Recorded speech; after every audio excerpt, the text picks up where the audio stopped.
ലോകത്ത് ഒരു പുതിയ വിപ്ലവം സൃഷ്ടിക്കാൻ ഇന്ത്യ തയ്യാറെടുക്കുകയാണ്. നിങ്ങൾ കേട്ടത് ശരിയാണ്. ബാംഗ്ലൂരുവിലെ Jawaharlal Nehru centre for advance scientific research നമ്മുടെ സ്വന്തം JNCASRലെ മിടുക്കരായ ശാസ്ത്രജ്ഞർ ഒരു അത്ഭുത ബാറ്ററി വികസിപ്പിച്ചിരിക്കുന്നു. എന്താണെന്നല്ലേ? വെറും 6 മിനിറ്റുകൾ കൊണ്ട് 80% വരെ ചാർജ് ചെയ്യാൻ കഴിയുന്ന ഒരു സോഡിയം അയൺ ബാറ്ററി. തീർന്നില്ല, 3000-ലധികം തവണ ചാർജ് ചെയ്യാനും ഡിസ്ചാർജ് ചെയ്യാനും ഇതിന് കഴിയും. ഒന്ന് ആലോചിച്ചു നോക്കൂ.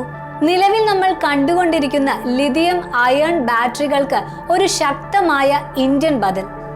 ഇന്ന് നമ്മുടെ മൊബൈൽ ഫോണുകൾ, ലാപ്ടോപ്പുകൾ, ഇലക്ട്രിക് വാഹനങ്ങൾ എല്ലായിടത്തും ലിഥിയം അയൺ ബാറ്ററികളാണല്ലോ താരം. പക്ഷേ ഈ ലിഥിയം വിപണിയിൽ വലിയൊരു ആധിപത്യം ചൈനയ്ക്കാണ്. പോരാത്തതിന് ലിഥിയത്തിന്റെ ലഭ്യത കുറവും പൊള്ളുന്ന വിലയും ചില സുരക്ഷാ ആശങ്കകളും നമ്മെ അലട്ടുന്നുണ്ട്. ഇവിടെയാണ് നമ്മുടെ ഇന്ത്യൻ ശാസ്ത്രജ്ഞരുടെ സോഡിയം അയൺ ബാറ്ററി ഒരു ഗെയിം ചേഞ്ചറായി മാറാൻ പോകുന്നത്. ചൈനീസ് കുത്തകയ്ക്ക് ഒരു ഇന്ത്യൻ വെല്ലുവിളി. അപ്പോൾ എന്തുകൊണ്ടാണ് ഈ സോഡിയം അയൺ ബാറ്ററി ഇത്ര സവിശേഷമാകുന്നത്? ഉത്തരം ലളിതമാണ്. സോഡിയം എന്ന് പറയുന്നത് ഭൂമിയിൽ സുലഭമായി ലഭിക്കുന്ന ഒന്നാണ്.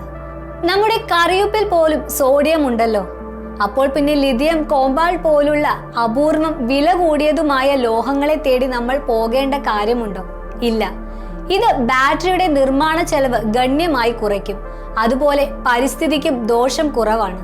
സത്യത്തിൽ 1970-കളിൽ തന്നെ ഈ ആശയം വന്നെങ്കിലും ഇതിനെ വാണിജ്യപരമായി വിജയിപ്പിക്കാനുള്ള തീവ്ര ശ്രമത്തിലായിരുന്നു ലോകം. അതിലിപ്പോൾ ഇന്ത്യ ഒരു വലിയ മുന്നേറ്റം നടത്തിയിരിക്കുന്നു. ഇനി ഈ ഇന്ത്യൻ അത്ഭുത ബാറ്ററിയുടെ ഒരു പ്രധാന സവിശേഷതകൾ നമുക്ക് നോക്കാം. 1. മിന്നൽ വേഗത.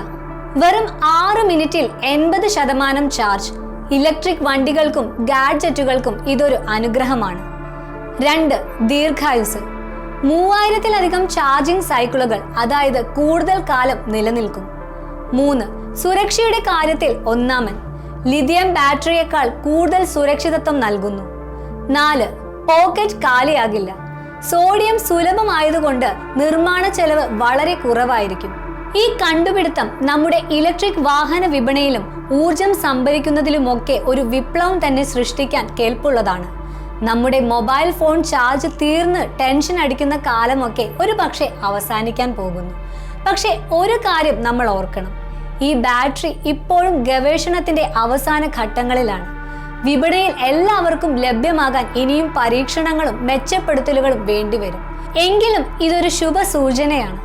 ഈ ഇന്ത്യൻ സാങ്കേതിക വിദ്യ യാഥാർത്ഥ്യമായാൽ അത് ചൈനയുടെ കുത്തക തകർക്കുക മാത്രമല്ല, ലോകമെമ്പാടുമുള്ള സാധാരണക്കാർക്ക് കുറഞ്ഞ വിലയിൽ മികച്ച ബാറ്ററി കിട്ടാനും വഴിയൊരുക്കും.